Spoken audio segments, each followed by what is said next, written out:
so bear with me. As you know, the Secretary General just addressed the High-Level Ministerial Meeting on Libya. He did so virtually, of course, and he said that the conflict has been going on for far too long, and today we have an opportunity to recommit to its ending. In recent weeks and months, he has been encouraged to witness a lull in the fighting. The Secretary General called on all Libyans to continue to work towards a lasting ceasefire, to contribute constructively to the UN-facilitated Libyan Political Dialogue Forum, and to always act with the interests of the country's people foremost in mind. He added that the commitments made at the Berlin conference in Libya in January of this year must be upheld and implemented. He said we must come together to restore Libya's ability to provide basic services and security to its population, whose living conditions have continuously deteriorated, not only as a result of the conflict, but also due to poor governance and rampant corruption. The text has been distributed to you, and we expect Stephanie Williams to join us virtually as soon as she's ready, hopefully around 12:30, but we'll try to give you about a 10 minutes heads up. She'll be joining us virtually, but I'll be moderating from the room. Over the weekend, you saw the Secretary General issued a video message for the signing ceremony at the Juba Peace Agreement, which he said signals the dawn of a new era for the people of Sudan. He commended the signatories for working towards the common objective of peace, despite the difficulties posed by COVID-19 pandemic.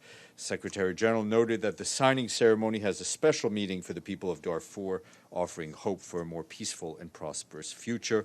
He underscored that achieving an inclusive, comprehensive, and countrywide peace requires all parties at the table. And I have a humanitarian update on Nagorno-Karabakh.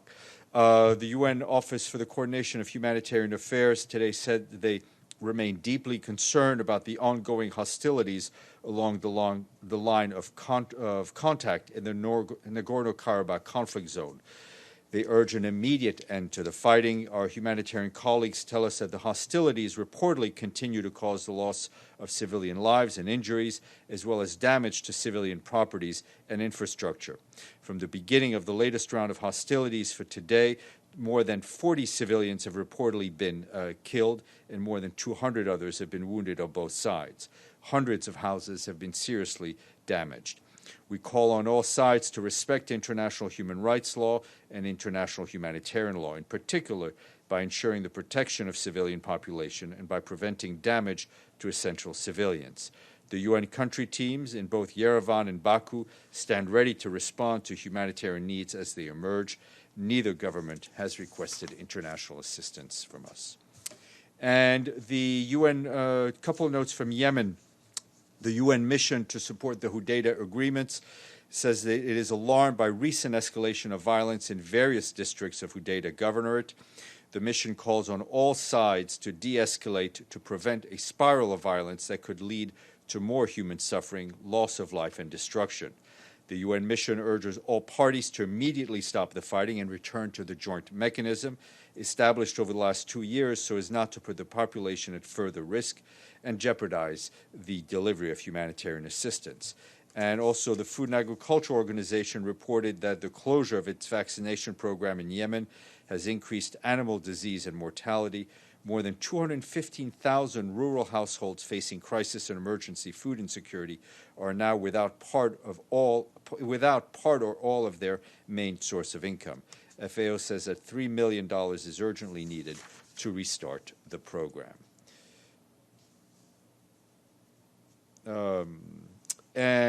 Also on Yemen, I can tell you, and I have an update on the Safar tanker.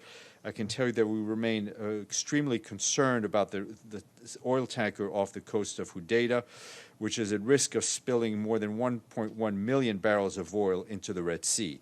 A major spill would create a major humanitarian and environmental catastrophe, as we've been saying. The UN, we remain eager to assist on this issue. For months, we've been proposing to send experts mission to the tanker to conduct a comprehensive technical assessment and complete any feasible initial repairs that would minimize the risk of a spill. The assessment would then provide evidence for longer-term options to address the tanker issue safely and sustainably. Over the last several weeks, UN experts have had several rounds of constructive technical discussions with representatives of the Houthi de facto authorities who control the area. These discussions have sought to agree on technical specifications for the proposed mission. Based on these recent discussions, the UN has submitted a comprehensive mission proposal to the de facto authorities, and we are optimistic that this will be quickly approved. International donors have also committed to cover costs associated with the mission. The UN needs formal approval for the mission from the de facto authorities in order to begin procuring specialized equipment and making other arrangements.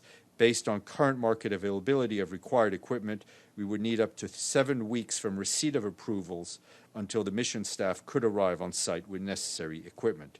The sooner the approvals come together, the sooner the work can get started. And we have an update on COVID-19 in Syria. To date, the Syrian Ministry of Health has confirmed 4,366 cases of the virus, including 205 deaths. This is in addition to the 1,839 cases and 69 deaths reported in the Northeast and 1,190 cases and 14 deaths in the Northwest. While the official number of COVID cases remains relatively low, all factors point to widespread community transmission. In addition, given the limited testing across the country and challenges in contact tracing, it is likely that the actual number of cases far exceeds official figures. The WHO is leading UN preparedness and mitigation measures across Syria. And also an update on COVID in Kosovo, which, as you know, we are talking about within the context of Security Council Resolution 1244. The UN team there, led by Development Coordinator Ulrika Richardson, is helping to address the multiple challenges posed by the pandemic. We have reached 2 million people through social media and outreach campaigns and have distributed thousands of posters on COVID-19 prevention in multiple languages for refugees. UNHCR and its partners have a toll-free number to support hundreds of refugees and asylum seekers, and the UN Development Program, as well as UN volunteers, are providing personal protection equipment and allowances for food and transportation for dozens of volunteers in COVID-19 call centers who provide information and psychological support free of charge. Several UN agencies assessed the socioeconomic impact of COVID-19 pandemic, finding that 56% of businesses were forced to close and around half of the household surveys experienced a significant drop in their incomes. And back here, the Security Council, Helen Lalim, head of the UN Mission Office in Haiti, said the country is once again struggling to avert the precipice of instability. In the 12 months since the departure of peacekeeping troops, the UN office has carried out its mandate by seeking to foster a conducive environment to overcome the impasses in the country and to set it on a path towards long-term stability and sustainable development. However, Ms. Lamine said apprehension about the future has been increasingly palpable, especially since the shocking assassination of the president of the Port-au-Prince Bar Association at the end of August. In the past months, she said unrest has become increasingly prevalent and perception of insecurity have grown more acute. She said in conclusion that the ability of Haiti's political and economic classes to compromise and resolve their differences without violence, as well as the capacity of the country's institution to take necessary steps, will determine whether free, fair, and inclusive elections will be held in a conducive climate, and whether any attempt to put the country back on a positive development trajectory will succeed, and whether the impunity will finally be addressed. And a quick update from Chad, where floods have impacted about 380,000 people across the country. In support of the government-led response, the UN, along with our humanitarian partners, have provided initial support, including food and non-food items, to nearly 2,600 households in N'Djamena. We've also provided 12,000 people with food in the lake area. In the capital, emergency accommodation site is being prepared with the construction of 100 shelters funded by the government and provided by the UN. With tarpaulins provided by the UN, UNICEF will assist more than 36,000 people with water treatment products, as well as the construction of 827 latrines. In the eastern, central, and southern provinces, which are the most impacted, very little to no response has been able so far due to lack of resources and access constraints. An interagency needs assessment mission is scheduled to take place next week in the southern province of Mayo-Kebbi. Immediate needs include water treatment, food and non-food items, and support to health structures to prevent the spread of COVID-19. We will continue to work with the government to monitor the evolving situation to track the responses so far. You will have seen over the weekend we issued a statement from the Secretary General strongly condemning the suicide attack at a district administrative office in the province of Nangarhar, and that took place on 3rd of October and claimed the lives of at least 13 people. And today's World Teachers' Day, and the theme is Teachers Leading a Crisis, Reimagining the Future, celebrating the central role of teachers in supporting students during COVID-19. This year's theme highlights the need for better training, professional development, and leadership skills to mitigate learning disparity and support inclusive education. In a video for the day, the Deputy Secretary General, Mina Mohammed, stressed that teachers are the backbone of all education systems and key to ensuring quality and inclusive education. And on that same issue in Yemen, for World Teachers' Day, UNESCO, UNICEF, and the Global Partnership for Education called for the resumption of salary payments for staff for around half of the Yemeni teachers and school-based staff who have not received regular payments in salary since 2016. They warned that any further delay in paying teachers will likely lead to the total collapse of the education sector, impact millions of Yemeni children, especially the most vulnerable. More information online. Today is also World Habitat Day, and we've highlighting the centrality of housing as a driver for sustainable urban development. There's a message from the Secretary General. And we thank our friends in the Seychelles for their full payment of their budget dues in full, bringing us up to 125. Before I can turn to the chat, I'll turn to the room. Mr. Bays. I know we're doing more Libya in a moment, but on Libya, first, just are there any pictures of the Secretary General participating in the meeting, stills or video? It'd be useful if there are. I will check. And with regard, the Secretary General's used the same line that he's used before, says it's a scandal. But he doesn't seem to be naming names, still not naming names, even though the names are out there. They're in the recent panel of experts report. Isn't it time to name names? Because he's said this before and people keep ignoring his words. Isn't it time to actually name the countries responsible? I think the Secretary General's message has been very direct. His aim is to bring the political parties together for the sake of the Yemeni people, to ensure that all member states respect the arms embargo, and we think other parts of the system, including the panel of experts, has been very clear in naming names. Maria. Hi. That is you. I wasn't 100% sure, but yes. Yeah. Just give me a sec. Sorry. I'm not sure if you're following the situation in Kyrgyzstan today. There is some unrest after parliamentary elections, and there are reports that police is using tear gas and water cannons against the people protesting. So I wonder if you have any comment on that. I don't have any direct comment except to say that people anywhere should be able to protest peacefully, that security forces always need to show restraint, and I think any issues having to do with elections need to be addressed through constitutional means. Okay. Unless there's more questions in the room, I will go to the chat. Let me go Iftikhar, and then we'll go back to the room. Iftikhar? Thank you, Steph. My question was about Nagorno-Karabakh, but you have made a statement.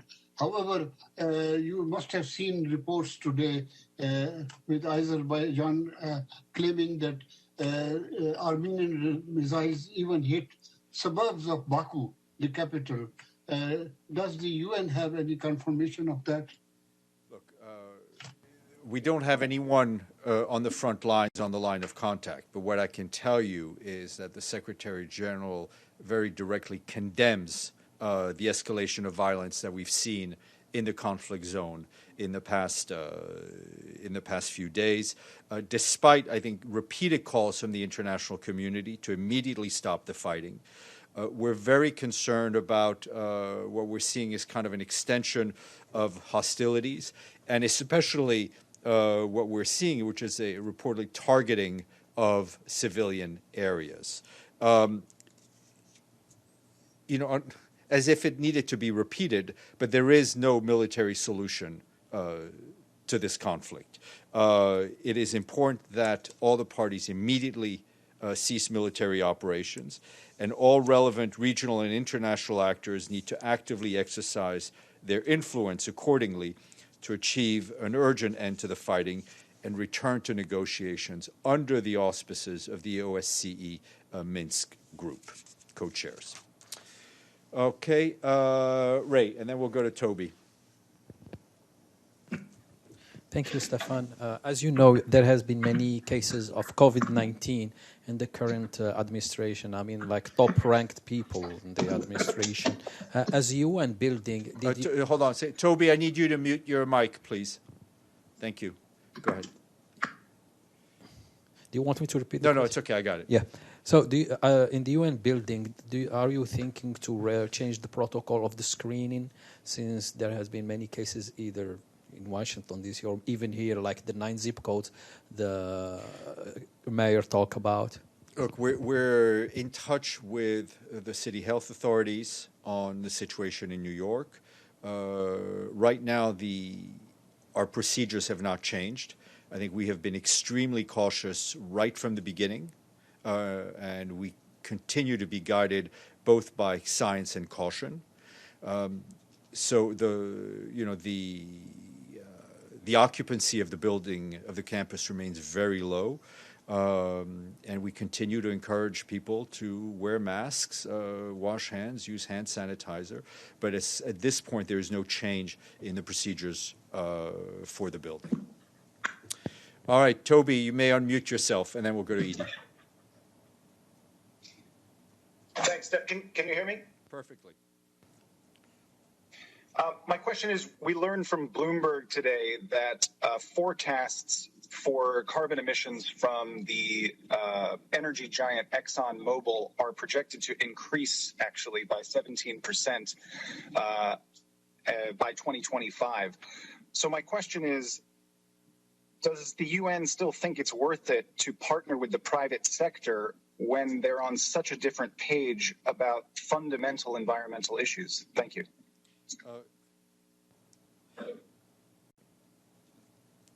Okay, sorry. We'll be joined by Stephanie Williams very shortly. Of course, we need to partner with the private sector. We can't address climate change. We can't address climate mitigation without a strong partnership with the private sector. Obviously, certain parts of the private sector are moving in a certain direction, but it is.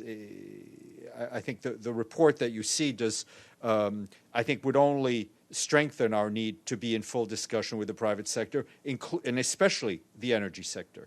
Edie? Thank you very much, Steph. 2 quick follow-ups. Can we get a reaction from the Secretary General to the outcome of the talks? I know we saw his remarks, but not his feeling on what happened at the meeting. And secondly... Sure, and Stephanie Williams, the acting SRSG, will be here in a few minutes to speak on his behalf. Okay. Okay. And is there any indication that the Secretary General plans to raise the 40% occupancy limit here at UN headquarters? Not that I'm aware of. As I said, we continue to be very cautious, especially given what is a bit of a changing landscape in New York City. And there are two issues. There's obviously the raising of the ceiling, but there's also the ability of staff to travel safely to and from the building, issues relating to education and childcare. So it's at this point, I'm not aware of any plans to immediately raise the ceiling. Abdelhamid.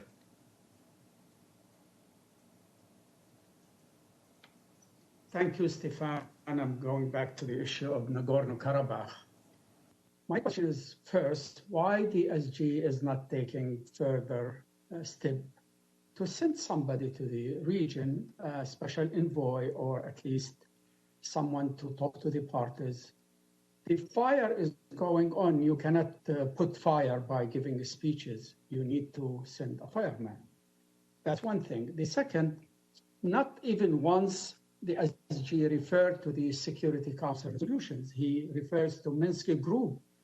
But going back to negotiation, on what basis? There are 4 Security Council resolutions that calls explicitly on Armenia to withdraw from the land it occupied, and it never did. No, the Secretary...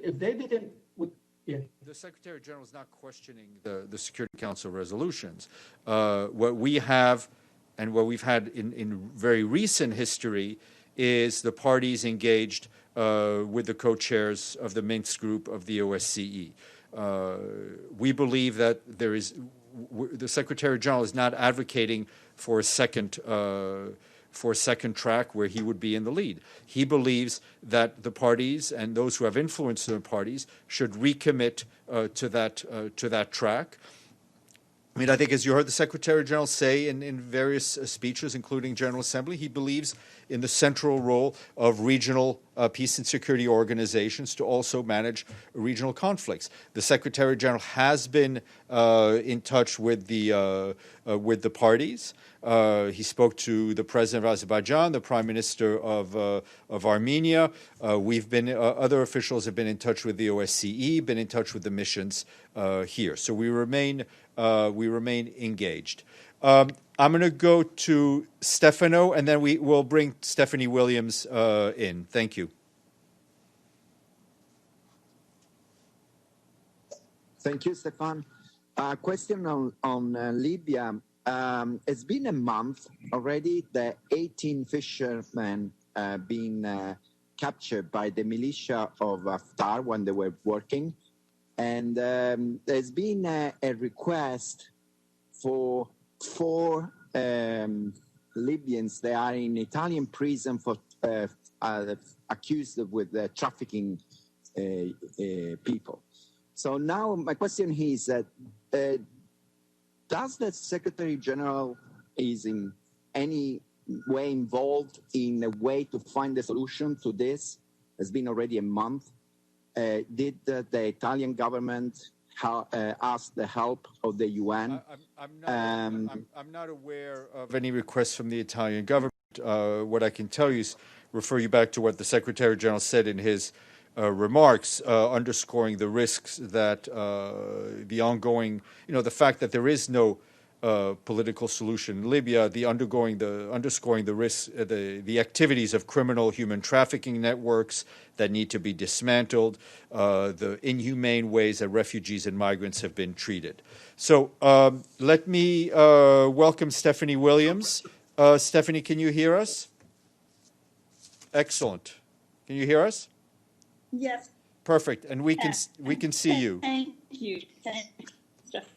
All right. Well, listen, I will turn it over to you maybe to make some opening remarks, and then we'll take some questions. So, Stephanie, please.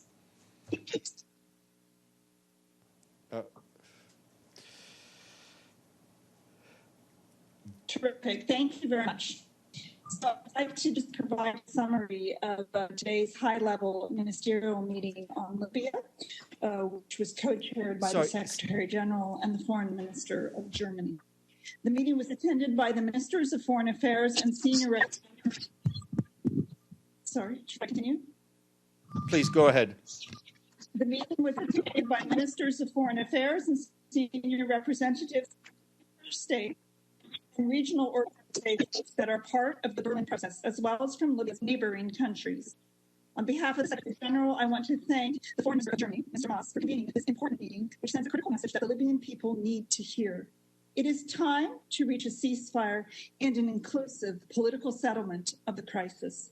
The Secretary General updated participants on recent developments and welcomed progress since the declarations by President Siraj and Speaker Aguila Saleh in August, as well as the recommendations that emerged from the meetings in Montreux, the meeting in Buznica, and most recently, the meeting in Hurghada. The Secretary General highlighted how recent developments represent a rare opportunity to restore peace in Libya. He stressed that the future of Libya and of the entire region is at stake. He called on all Libyans to act constructively and responsibly to reach a political solution, as well as on the members of the international community to fully shoulder their responsibilities to promote an inclusive political solution. Participants noted that Libya is an important unsolved conflict of our times, with a devastating impact on the Libyan people, but also on Libya's neighbors. They have reaffirmed their commitment to the conclusions of the Conference on Libya held in Berlin in January 2020, as endorsed by Security Council Resolution 2510. Participants called for an inclusive political process where all Libyan political and social components are represented, but also for collective international action in the framework of the Berlin process to resolve the Libyan crisis. They expressed full support for the intention of UNSMIL to reconvene intra-Libyan talks, building on this recent progress. They also emphasized that the UNSMIL facilitated process should be the only game in town to bring Libyans together to forge an inclusive political solution, and that the international community should unite behind and support these UN efforts. Bilateral and regional initiatives should all converge in support of the UN-facilitated process. Participants welcomed the recent lull in hostilities and the de facto truce in central Libya.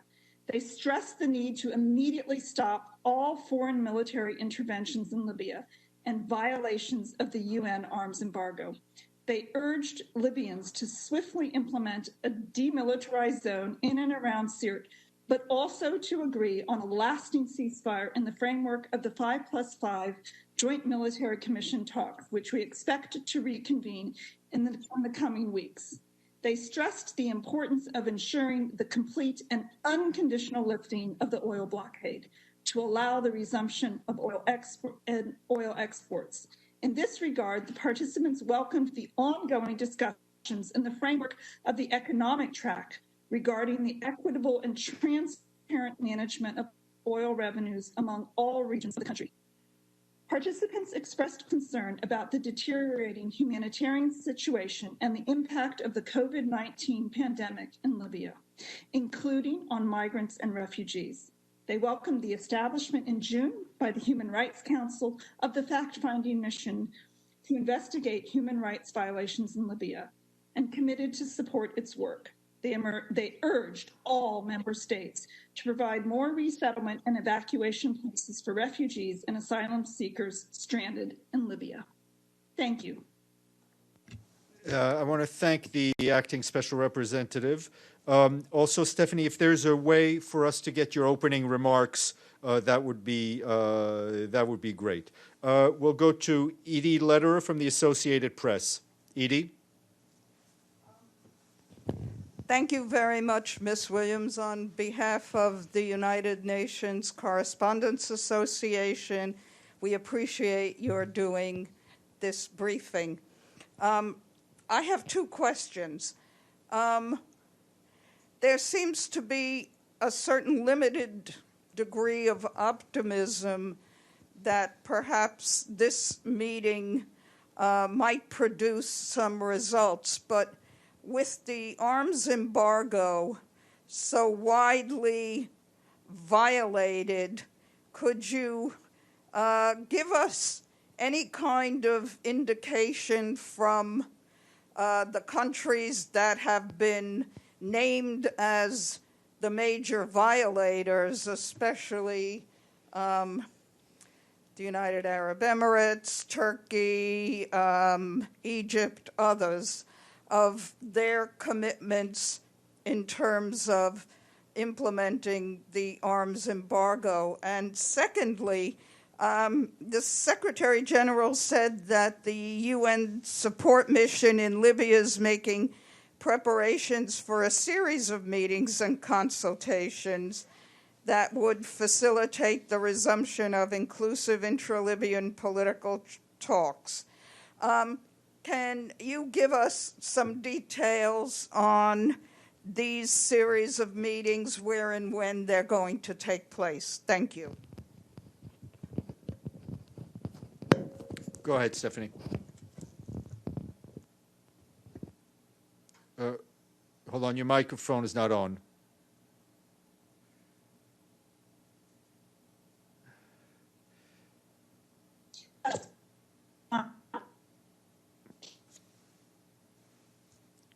Go ahead. Can you hear me? Perfectly.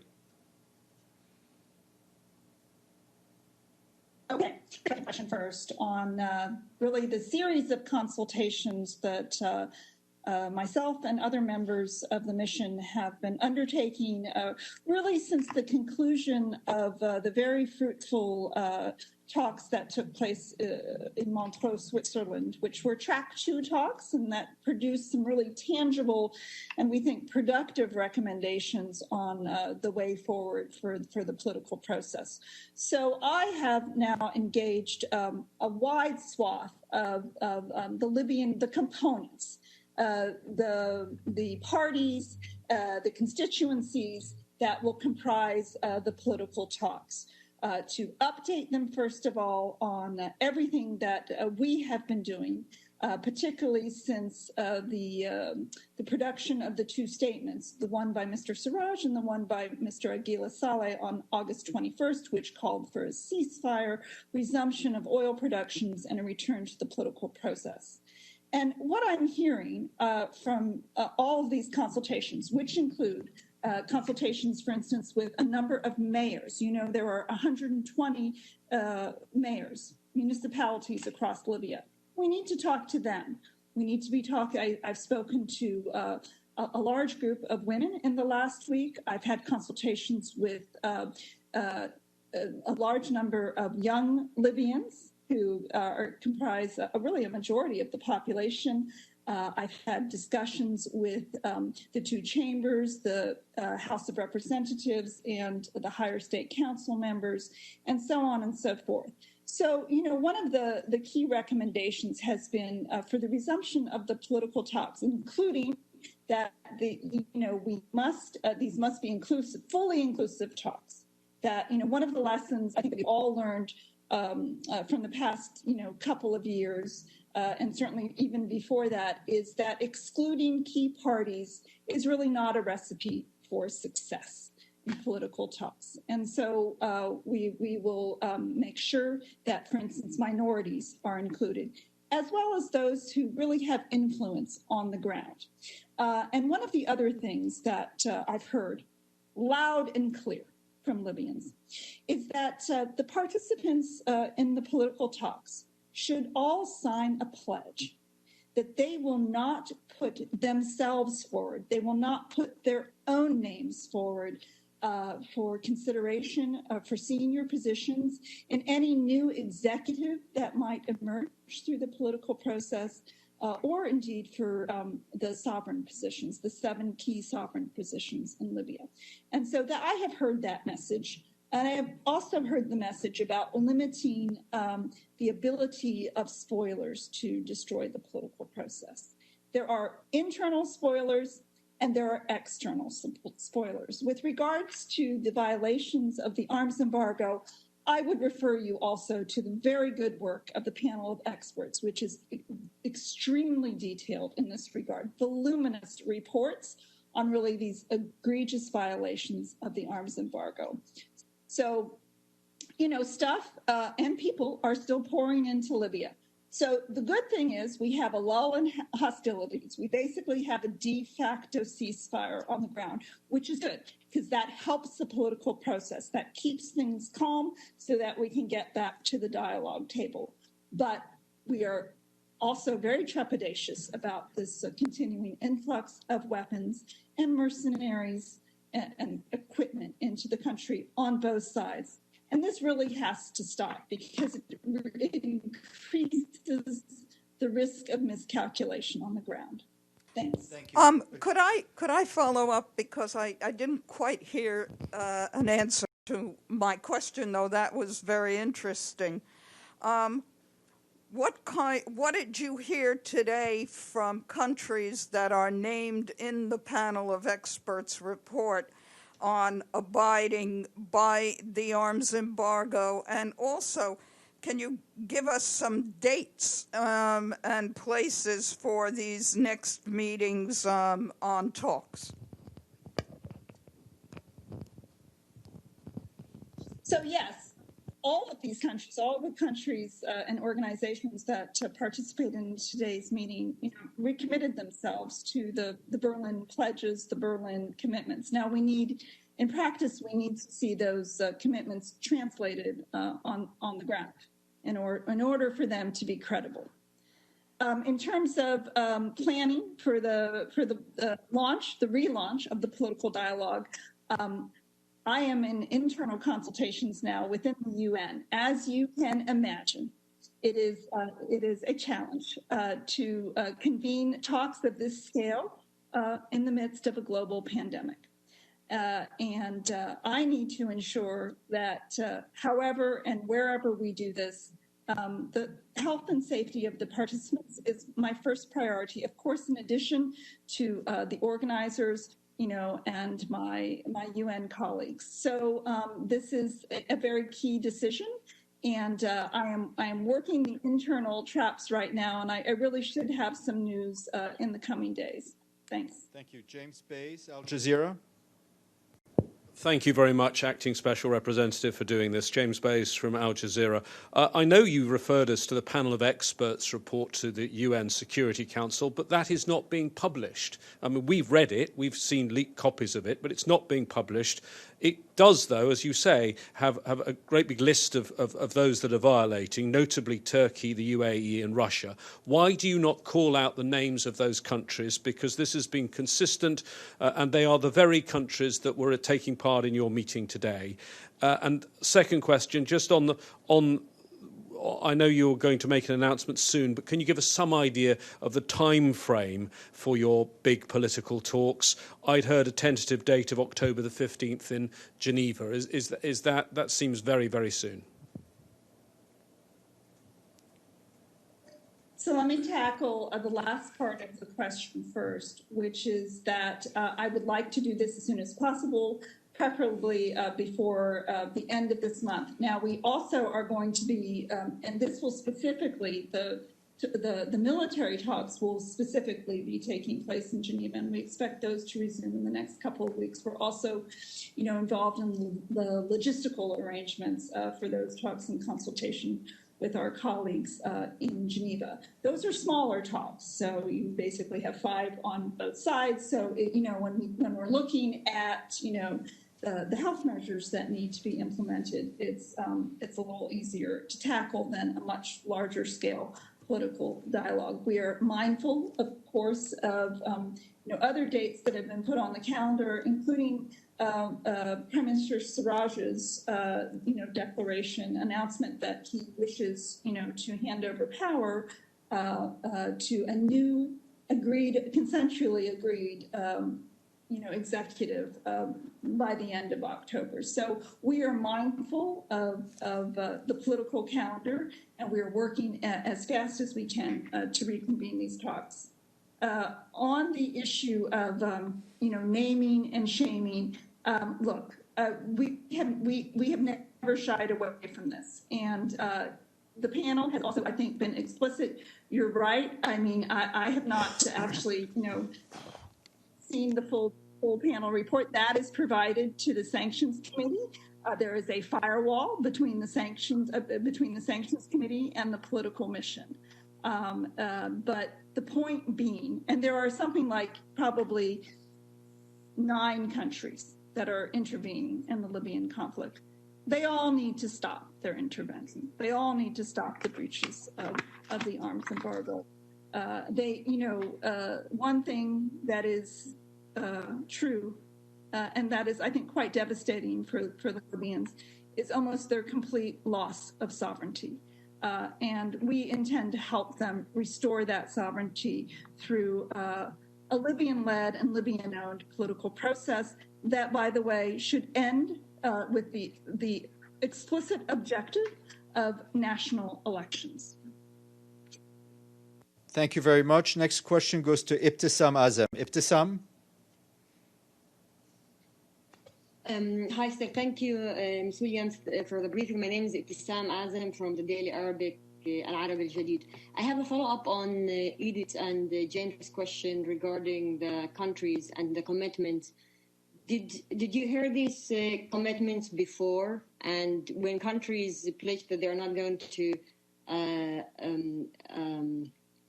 give any weapons more to parties to the conflict, is there any guarantees that you have? And my other question is regarding the immigration and asylum seeker. What do you, in Libya and the human rights violations, the question is, what do you wish to see which policies do you wish to have from the European countries changing in order not to, given the fact that they know very well that sending immigrants back to Libya still means that they will probably face human rights violations. Thank you. If you can have any comments on that, thanks. Stephanie.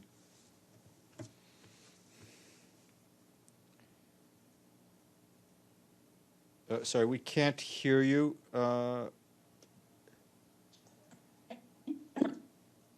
unmuted. Can you Hello? Go ahead. Okay, there seems to be like some kind of delay in the connection. So, and I apologize for that. On the first part of the question, yes, indeed. Of course, we've heard these commitments in the past. I would note that, following the conclusion of the Berlin conference, within just a couple of days, we saw shipments coming in from countries who had participated in Berlin.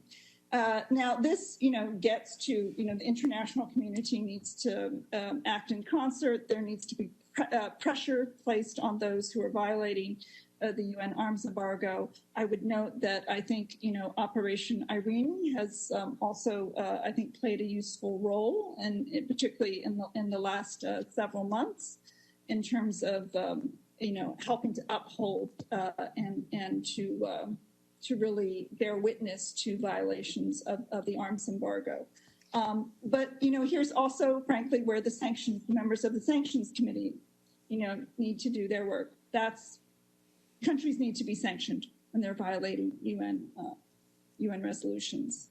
With regard to the tragic situation of migrants and asylum seekers in Libya and on the seas, the ultimate solution here, of course, is through restoring peace and stability to Libya, and where its institutions can do the needful to protect, vulnerable populations, namely, refugees, migrants, and asylum seekers.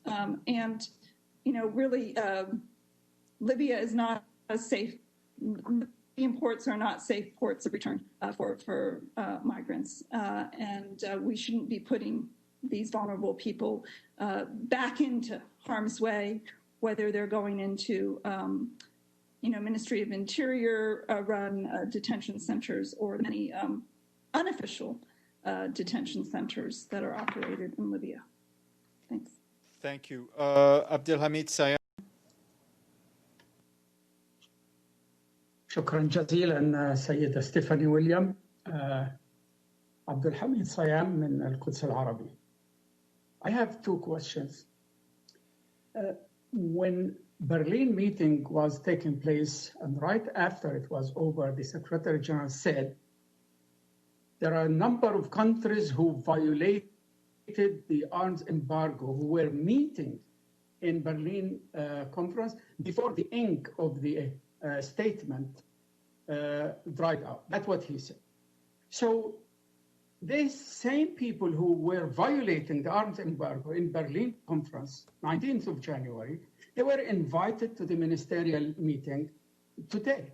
So what message you sending to the Libyan people if they were violating then and you inviting them again? That's my question, first question. The second, I noticed you mentioned in the statement saying inviting all political and social component of the Libyan people to the negotiations.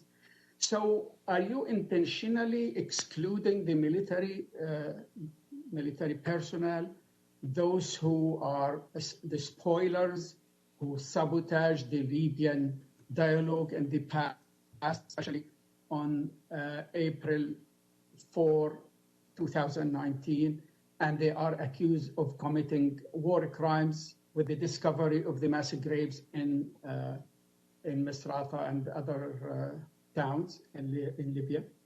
Thank you. Stephanie, please. Can you hear me? Yes. Okay.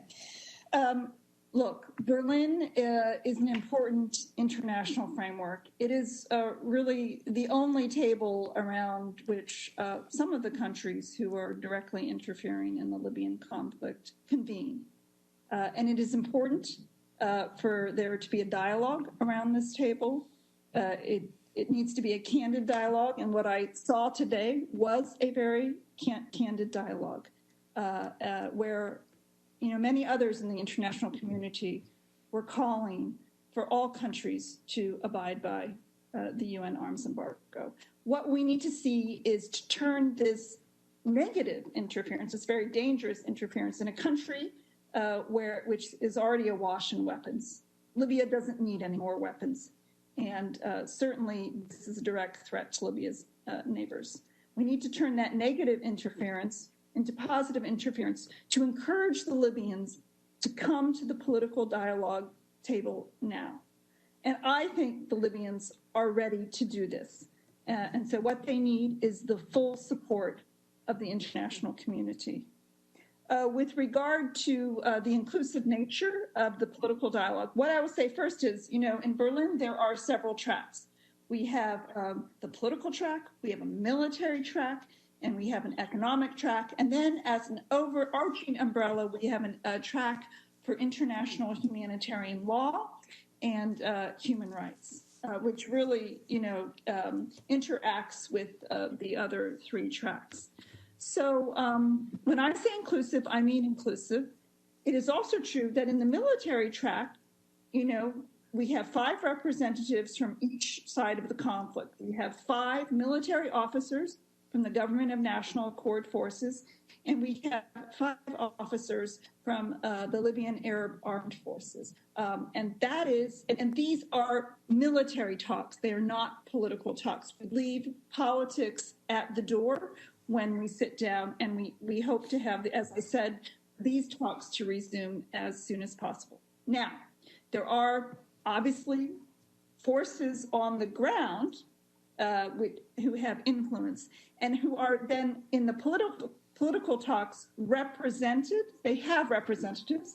They had representatives in the first round of the dialogue, which took place in Geneva in February, and they will have representatives in the upcoming round. Thanks. Thank you.